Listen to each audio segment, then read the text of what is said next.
घर और किचन में काम आने वाली कुछ बहुत ही कमाल की ट्रिक्स। ये ट्रिक्स उनके लिए बहुत ही ज़्यादा यूज़फुल है जो अभी अभी किचन का काम शुरू किए हैं या फिर जो बच्चे और बड़े बाहर रहते हैं। तो बिना देर के वीडियो को शुरू करते हैं। सबसे पहली ट्रिक हम महिलाओं के लिए है। तो ये ट्रिक है चूड़ी से रिलेटेड। देखिए, जब हम चूड़ी पहनते हैं तो ये देखिए, ये जो साड़ी के सेट की चूड़ी होती है ये बहुत ही जल्दी से टूट जाती है, और जब हम हाथों में चढ़ाने जाते हैं तो हाथों में कई बार चोट भी लग जाती है और इसे पहनने में टाइम भी लगता है, क्योंकि दो दो चूड़ी हमें डालनी पड़ती है हाथ में, और हाथों में कई बार लग जाता है। तो आप क्या कीजिए, हाथों में इस तरीके से पॉलीथीन पहन लीजिए और आप 1 से 2 बार में पूरी चूड़ी को आसानी से आप हाथ में पहन पाएंगे, और फिर पॉलीथीन को निकाल दीजिए।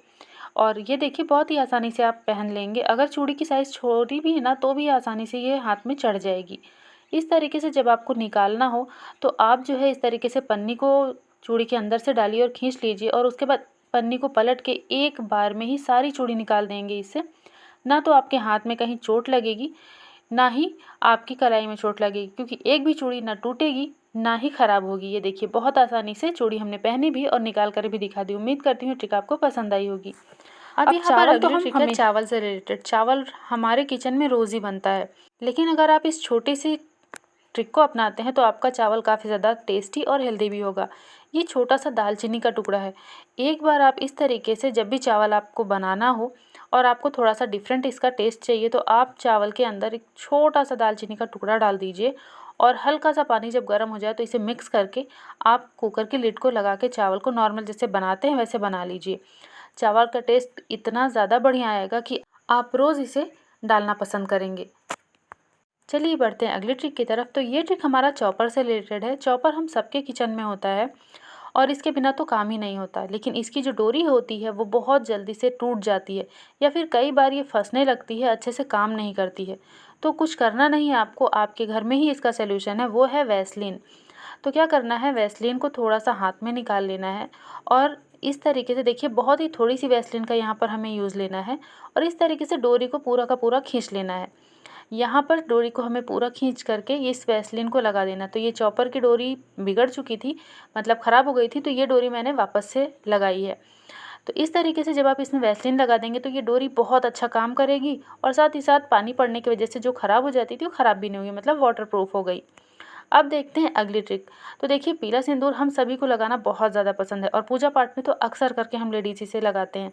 लेकिन क्या होता है, कई बार हमें लिक्विड सिंदूर लगाना पसंद नहीं होता है, और फिर जब इस सिंदूर को हम लगाते हैं तो कई बार आपने देखा होगा गर्मी और पसीने की वजह से पूरे फेस पे आ जाता है, पूरे माथे पे फैल जाता है, बह जाता है।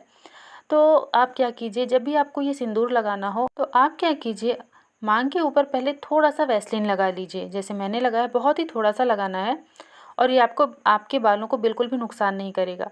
और उसके बाद आप सिंदूर को लगा दीजिए। देखिए, आप चाहे मोटा सिंदूर यहाँ पर भरेंगी मांग में तो भी कोई दिक्कत नहीं है, पतला लगाएंगी तो भी कोई दिक्कत नहीं। मैं दोनों ही तरीका आपको दिखाऊंगी। ये देखिए, मैंने उंगली से पहले इसको मोटा सा लगाया, और यहाँ पर बहुत अच्छे से ये लग गया।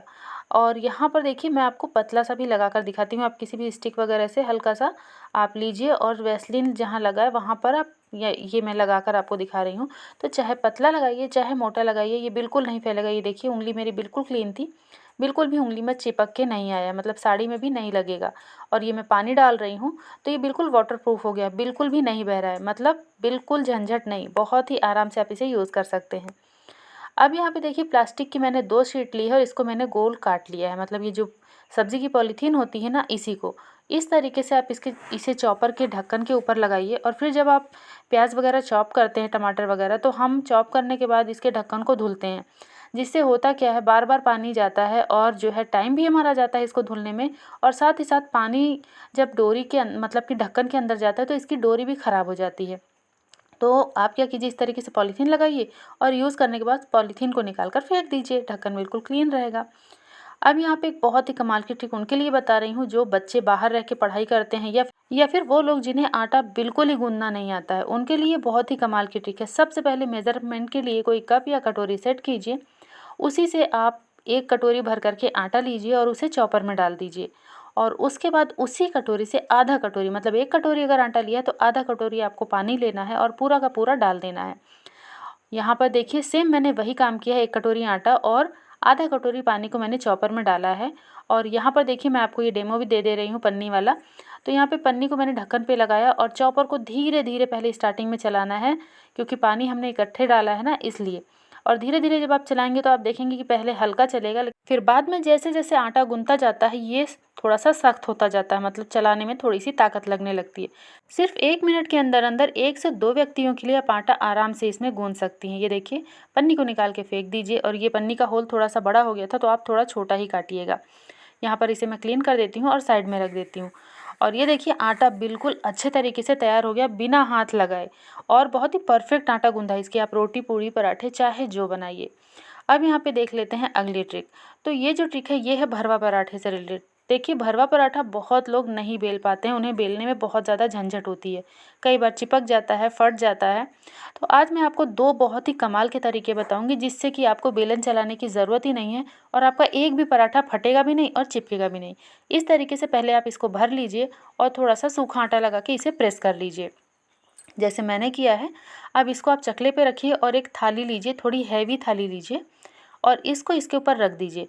और आप हल्का हल्का पहले दबाइए, ताकि जो इसके अंदर हमने भरा है मटेरियल, मतलब चाहे आलू पराठा हो चाहे दाल पराठा, वो पूरा का पूरा आटे के अंदर फैल जाए। ऐसा ना कि कहीं पे मतलब कि इसका मसाला मिले और कहीं पे ना मिले।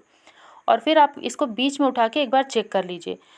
इस तरीके से आप करिए और देखिए, आप बहुत आसानी से बिना चकला बेलन के ही पराठे को बेल पाएंगे। आप इसकी थिकनेस चेक कर सकते हैं। ये देखिए, बहुत ही कमाल का तरीका है। जिन्हें पराठा बेलने में दिक्कत होती है वो बहुत आसानी से भरवा पराठा बेल सकते हैं। और दूसरा तरीका देख लेते हैं। तो उसके लिए यहाँ पर ये मैंने पॉलीथीन ली है, इसको बहुत अच्छे से क्लीन करके लेना है, आपको धुल करके लेना है, सुखा करके। और यहाँ पर इसको इस तरीके से कट करके ले लेना है, जैसे मैंने लिया है। ये देखिए, जितना बड़ा जितना छोटा आपको बनाना है उस हिसाब से पॉलीथीन आप ले सकते हैं। उसके बाद चकले पे मैंने देखिए पहले से भर के रखा हुआ था। अब पन्नी को रखना है चकले के ऊपर, और इसके ऊपर रखना है इस तरीके से भरवा पराठे का टिक्की या फिर लोई, जो भी आप कहते हो। और उसके बाद उसके ऊपर से एक पॉलीथीन रखनी है। फिर इस तरीके से थाली रख के दोनों हाथों से इसको दम लगाते हुए प्रेस करना है, क्योंकि इसमें चिपकने का 1% भी डर नहीं रहता है।